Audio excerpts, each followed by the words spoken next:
And it's time for Lefties Losing It. Let's start in Italy, where the Winter Olympics are underway.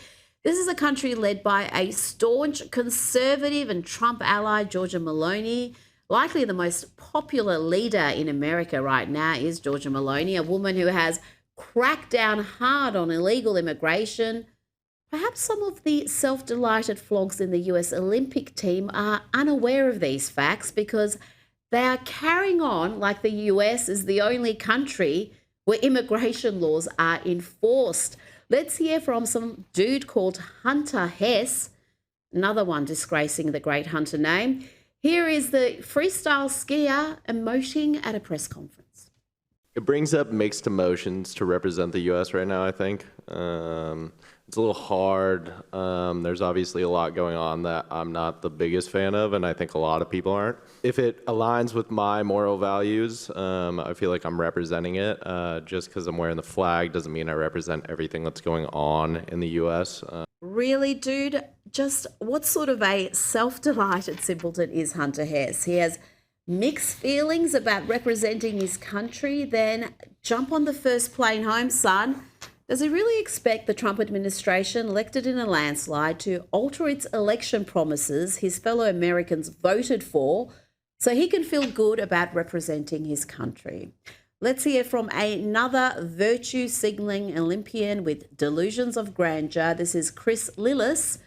He's heartbroken about criminals being deported. I feel heartbroken about what's happened in the United States when, I'm pretty sure you're referencing ICE and some of the protests and things like that. I think that as a country, we need to focus on respecting everybody's rights and making sure that we're treating our citizens as well as anybody with love and respect. But possibly the worst bit of delusional moral posturing goes to figure skater Amber Glenn, who makes Tonya Harding look like a lovable and rational gal. Yeah, it's been a hard time for the community overall under this administration. It isn't the first time that we've had to come together as a community and try and fight for our human rights. And now, especially, it's not just affecting the queer community, but many other communities. Really, Amber? Tell me exactly how the queer community is under attack. Just because mutilating confused kids with irreversible procedures is frowned upon now because boys and men can no longer steal women's places in women's sport.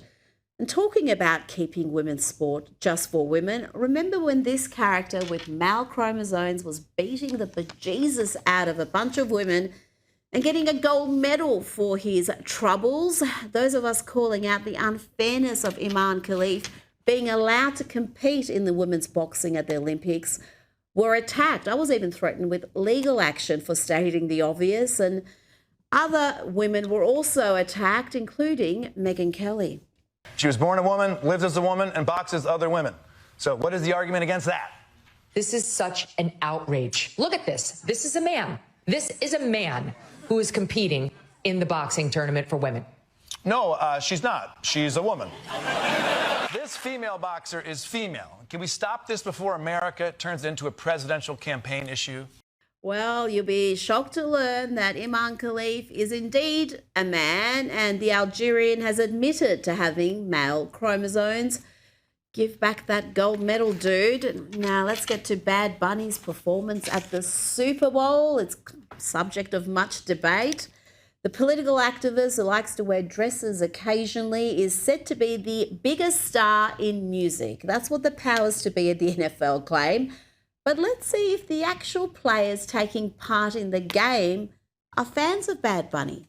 What's your favorite Bad Bunny song? I already got one. Sorry about that. I don't know who that is. I never heard of Bad Bunny. I don't know who that is. He's performing at halftime. But yeah, I don't know who that is. I don't know no Bad Bunny song. Do you think they made a mistake? I believe so. I ain't never heard of bro till now. I don't have one. I don't listen to him. I don't know any song. Oh, what the heck's it called? I blank out the name.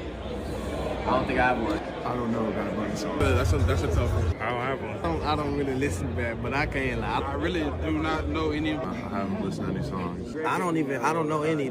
Now, it's not just Bad Bunny who loves preaching politics and a hard left agenda. The NFL also picked has-been pretend punk rockers Green Day, the painfully mediocre and lame Green Day to perform at the Super Bowl. Let's look at some of their recent work. Well, maybe I'm a American. I'm not a part of a MAGA agenda. Yes, changing the lyrics to their old songs to slam MAGA. How brave. There are no new songs anyone knows. They jumped the shark around 1997. But now they are interrupting their lame concerts to deliver political messages like this. This goes out to all the ICE agents out there, wherever you are. Quit that job you're at. Because when this is over, and it will be over at some point in time, Christy Dawn, Stephen Miller, Jane Vance, Donald Trump, they're gonna drop you like a bad habit. Come on this side of the line. How does he manage to look like a middle-aged lesbian, about as punk rock as a pumpkin spice latte? Well done, NFL. That's who you have selected to unify the nation. Talk about not knowing your audience. Let's bring in Newsweek's senior editor-at-large, Josh Hammer. Josh, the NFL continue to treat the great majority of their fans with utter disdain. Rita, this was the most left-wing Super Bowl that I have ever consumed in my entire life. And I am a die-hard American football fan. I've been watching Super Bowl since I was, I don't know, probably 5, 6 years old. This surpassed any other one. And of course it did. I mean, we have a game that was being played in San Francisco, the epicenter of the American left-wing universe. Two teams that are in Seattle, and from Boston, Massachusetts, to liberal titans here. You had Green Day, you had Bad Bunny. I mean, the whole thing was just an utter, absolute abortion. It was an atrocity of a Super Bowl. The Bad Bunny halftime show is going to get the headlines, and rightfully so. I mean, Roger Goodell, the commissioner of the NFL, is frankly just utterly commie trash. But the silver lining, Rita, of all this, silver lining of Green Day, who is exactly as you say they are. They are a radical left-wing ideological group of washed up, mid-50s, 60-year-old lesbian-looking rockers. But between that and Bad Bunny, this halftime show that was entirely in Spanish, like literally not one word, not even Lady Gaga saying a word in English. I was ready to punch a wall. I mean, it was utterly insane. I mean, it makes me just genuinely live. My blood was boiling. But the silver lining here is that Donald Trump's approval ratings are probably going to spike in response to this, because the people will see this, and they will see that this is the opposition, that they celebrate the multicultural agenda, they celebrate the desecration of American heritage, they celebrate the notion that America will ideally in their dystopian future not be an English-speaking country there. They love that there. So frankly, I think that ICE actually could see a spike in approval rating as a result of this. Donald Trump, I think, will probably benefit as well, Rita. That's the silver lining. But frankly, this whole Super Bowl, I mean, frankly, the football game stunk too. It was a very boring game. But the entertainment was, frankly, just an utter atrocity.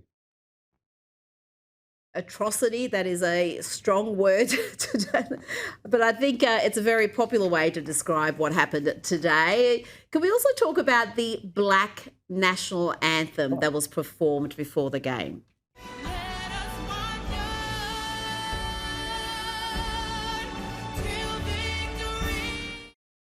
Josh, why does one demographic group have their own anthem separate to the national anthem that is for every American?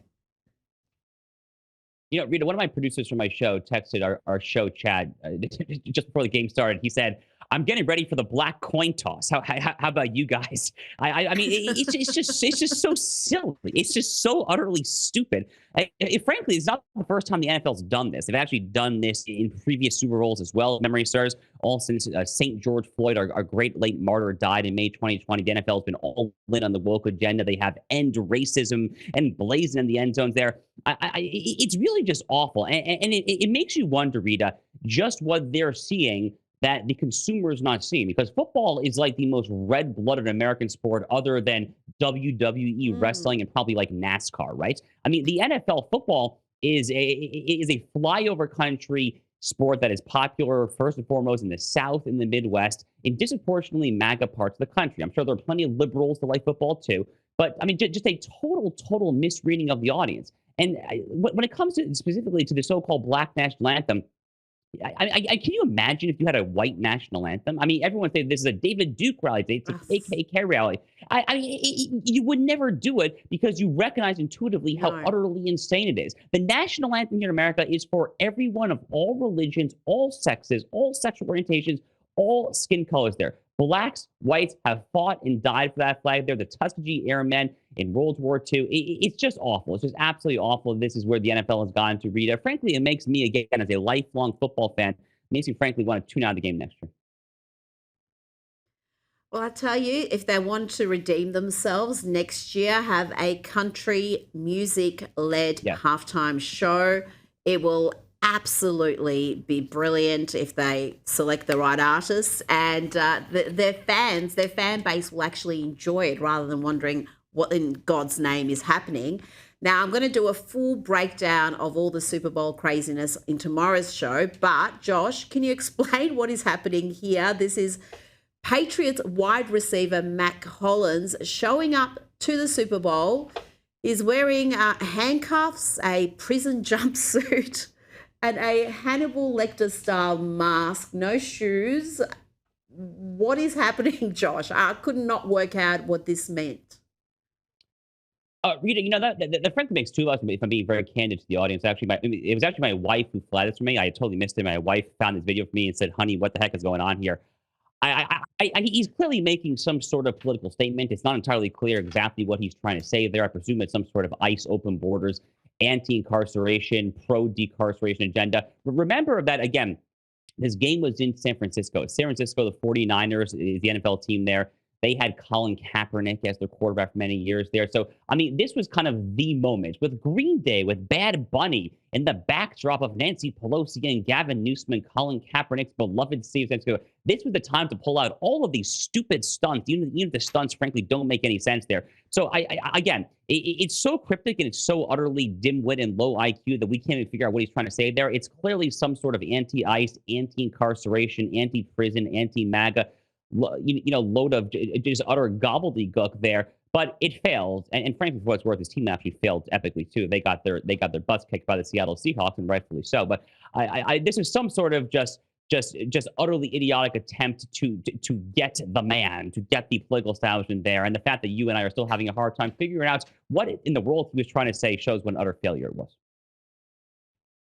Well, yeah, no one seems to know precisely what he meant by that. Maybe he'll explain it, but I did have a look at some left-wing publications as well to see if they had an idea what he was trying to convey, and they were none the wiser. They had some weird ideas of what it could mean, but I think it was all just wishful thinking, a lot of that. Now, I want to stay on the sports theme. What do you make of all the political posturing and moral preening we've seen from American athletes at the Winter Olympics, Josh? What have you made of some of the commentary there about how they feel about representing America in 2026? Well, I'm not a fan of it. And I am a big fan of the Olympics in general. To me, the Olympics are an opportunity to get beyond politics, to unite in the name of the nation that we all love.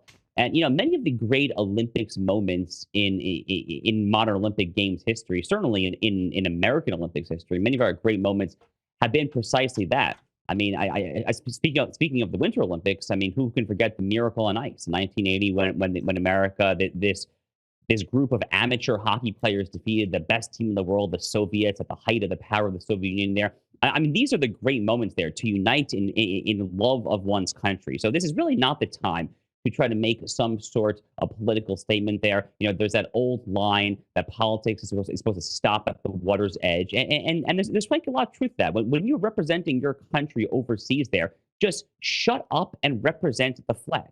Represent the men and women who gave it all to defend your freedom, to defend your right to go to Milan, to beautiful northern Italy, and to have 2 weeks off in the snow to do your thing there. I mean, how about a little respect there? So it's just awful. I will say that you can contrast this with the way that a couple of the recent American tennis players handled the exact same thing down under in your neck of the woods there in Australia during the Australian Open. You had the American male tennis player and the female player who were asked similar questions by left-wing sports media, namely The Athletic, which is a New York Times-owned publication. They said, how do you feel about representing America during the time of ICE there? And they both gave the perfect response. They said, you know what? I'm not going there because guess what? I'm playing tennis. I'm having fun. And I love my country. Well, bravo. Great answer. I don't know why the Olympians can't do the same thing.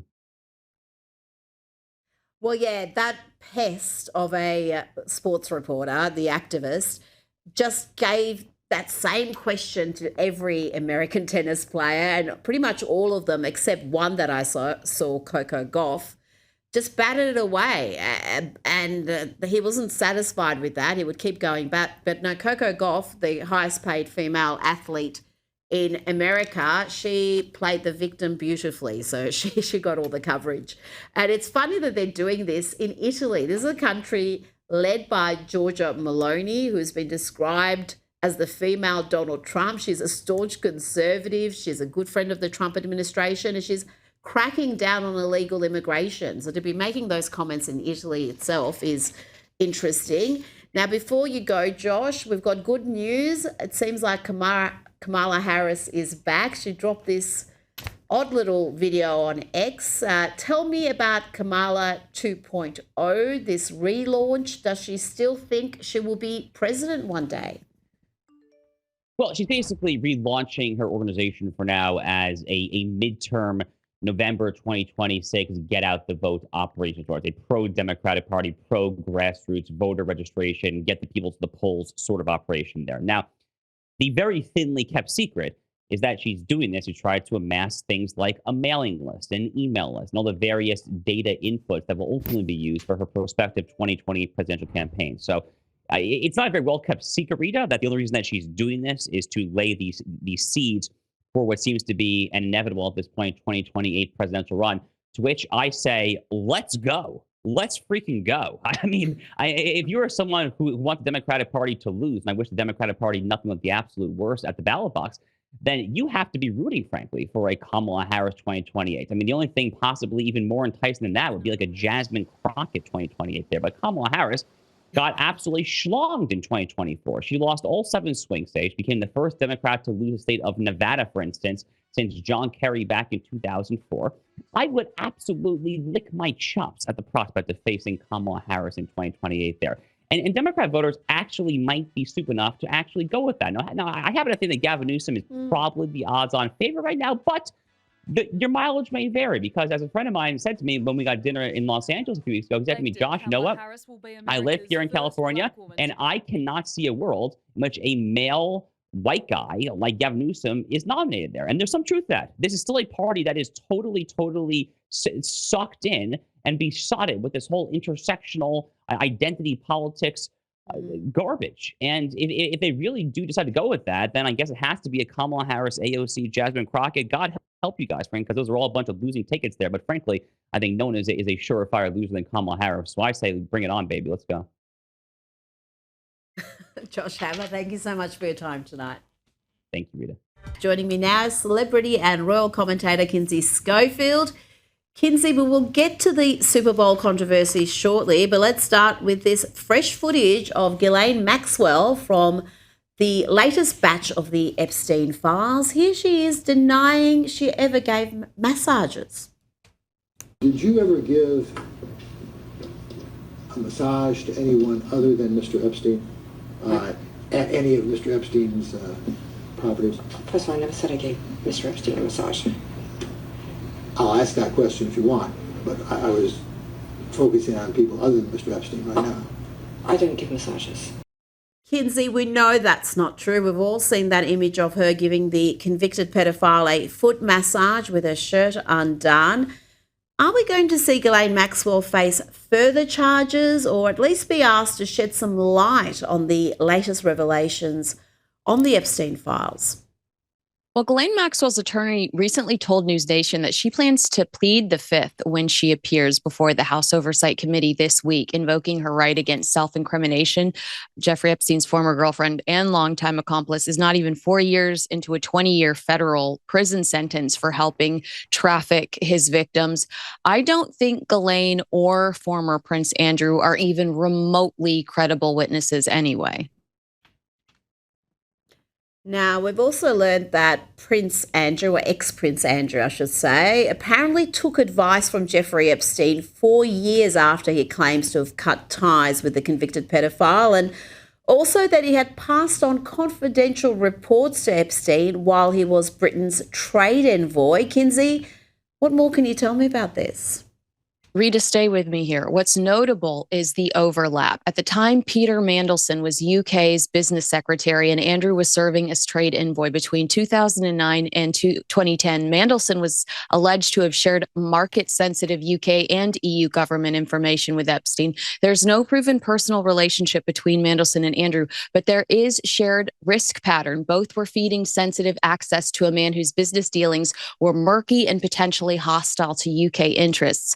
That matters because it shows how Epstein really operated and made his money. Everyone keeps saying, how did he make his money? By selling access at the highest level of politics, royalty, finance, and tech. But for Andrew, official guidance says trade envoys have a duty of confidentiality with sensitive commercial or political information. So he might really be in trouble here.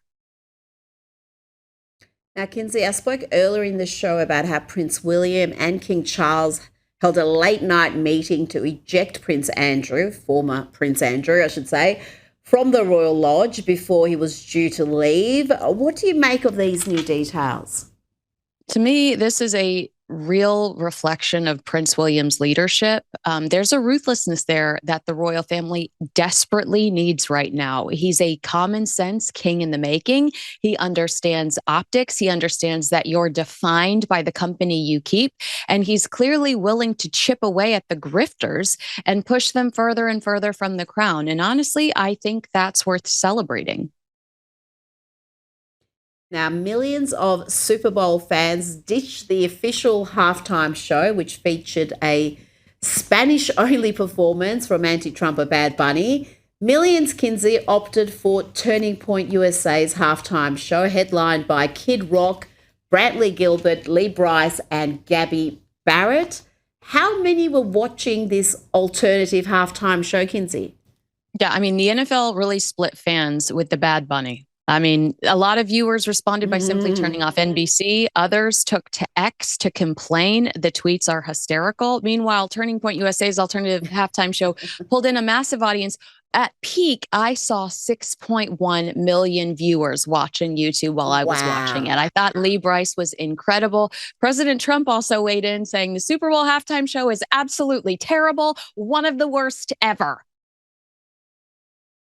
It will be fascinating to see in the coming days, or even probably this time tomorrow, just what that total is on Turning Point's alternative halftime show, because a lot of people won't watch that live. They know they can go back and see that at any time. So we'll see all the numbers. But if you've got 6 million live streaming it, that's a huge number.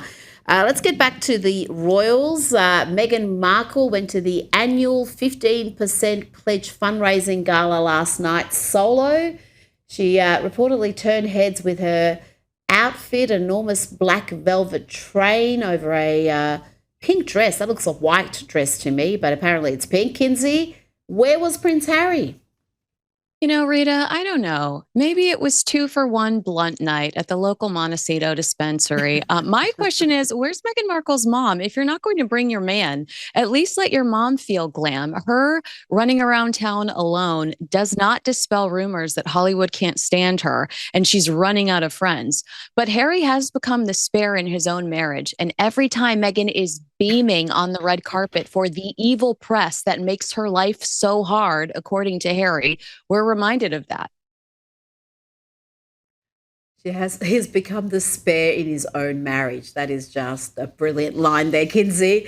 Now to the ongoing Beckham saga. Romeo Beckham has debuted a new family tattoo across the back of his neck, while his older estranged brother, Brooklyn, has had a new design tattooed on his finger to cover up one he had there featuring the names of his 3 siblings, Romeo, Cruz and Harper. Kinsey, that's pretty harsh, covering up the names of your siblings. This is getting ugly. He also covered up one on his arm that said dad. I mean, it is ugly, but can we please talk, Rita, about the fact that I just found out that Nicola and Brooklyn wear each other's wisdom teeth around their neck? That is something I'm going to need some time to process. It's giving Angelina Jolie and Billy Bob Thornton energy. I'm not okay with it.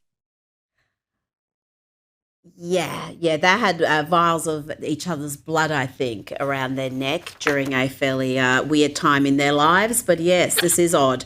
Before you go, Melania's new documentary is popular and remaining popular despite the hate from the leftist media. Melania has already beaten the box office totals of 2 Barack Obama films and 5 Oscar-nominated movies. The doco has brought in more than $10 million and is set to screen in thousands of more cinemas, Kinsey. No one was predicting this, especially after those terrible reviews from the likes of The Guardian and other leftist publications. We'll look at Turning Point tonight. There is a real appetite right now for content that bypasses legacy media filters. When something is dismissed or mocked by left-leaning outlets, it often creates curiosity. People want to decide for themselves, and Melania has always been a bit of an enigma. So a documentary that offers access, even limited access, is going to draw interest. The numbers suggest that this isn't about politics as much as it's about novelty, scarcity, and the public pushing back against being told what is and is not acceptable to watch. Yep, Kinsey, the punters are voting with their feet and their wallets, and the box office total speaks for itself. Kinsey Schofield, thank you so much for your time tonight.